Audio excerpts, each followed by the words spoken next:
sin romper, que mañana hay que volver. Very good. Tidy up, tidy up. Inside the box, inside the box. Come on, very good, Muy Josué. bien. Miguel. Sube.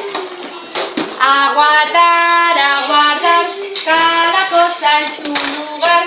Sin romper, que mañana hay que volver.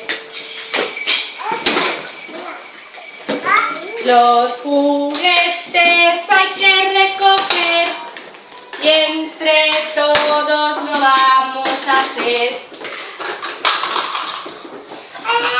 Muy bien, Lucas. Muy bien, a la caja. A guardar, Sofía. A guardar. Muy bien, Mireia. Muy bien, Mateo.